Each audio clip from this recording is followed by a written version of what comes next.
সাব্রুম শহর সংলগ্ন সীমান্ত ঘেঁষা ছোট্ট গ্রাম দোলবাড়ি নিত্যদিনের সাধারণ জীবনের মাঝেই আজ যেন উৎসবের আবহ।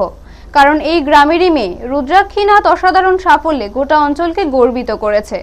এবারের সিবিএসই মাধ্যমিক পরীক্ষায় 98.2% নম্বর পেয়ে শুধু উজ্জ্বল ফলই করেননি রুদ্রাক্ষী, সারা ভারতের শীর্ষ 10 জনের তালিকাতেও জায়গা করে নিয়েছে সে।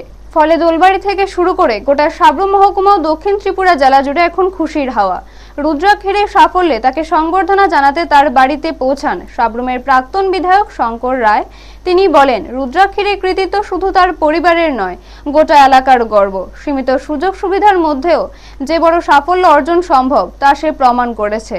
রুদ্রাক্ষীনাথ শ্যামলকান্তি নাথ ও সপ্তমী নাথের একমাত্র কন্যা। ছোটবেলা থেকেই পড়াশোনায় মনোযোগী ও পরিশ্রমী হিসেবে পরিচিত সে। নিয়মিত অধ্যবসায় ও দৃঢ় ইচ্ছাশক্তির জেরেই এই সাফল্য অর্জন করেছে বলে জানিয়েছে তার পরিবার। তার এই কৃতিত্বে পরিবারে যেমন আনন্দের জোয়ার, তেমনি এলাকাবাসীর মধ্যেও ছড়িয়ে পড়েছে গর্বের অনুভূতি। শিক্ষক শিক্ষিকা, আত্মীয় স্বজন ও স্থানীয় বাসিন্দারা ইতিমধ্যেই তাকে অভিনন্দনে ভরিয়ে দিয়েছেন। ভবিষ্যতে দেশের জন্য কাজ করার লক্ষ্য নিয়ে এগোতে চায় রুদ্রাক্ষী। তার এই সাফল্য আবারও মনে করিয়ে দিল, ইচ্ছাশক্তি ও কঠোর পরিশ্রম থাকলে ছোট গ্রাম থেকেও বড় স্বপ্ন পূরণ করা সম্ভব। ব্যুরো রিপোর্ট, নিউজ তৎকাল 24। আজকে আমরা এসছি রুদ্রাক্ষীনাথের বাড়িতে। রুদ্রাক্ষীর বাবা মা আমার সঙ্গে রয়েছে। এবার যে মাধ্যমিক পরীক্ষা হয়েছে সিবিএসই, এতে ত্রিপুরাতে 3য় স্থান দখল করেছে।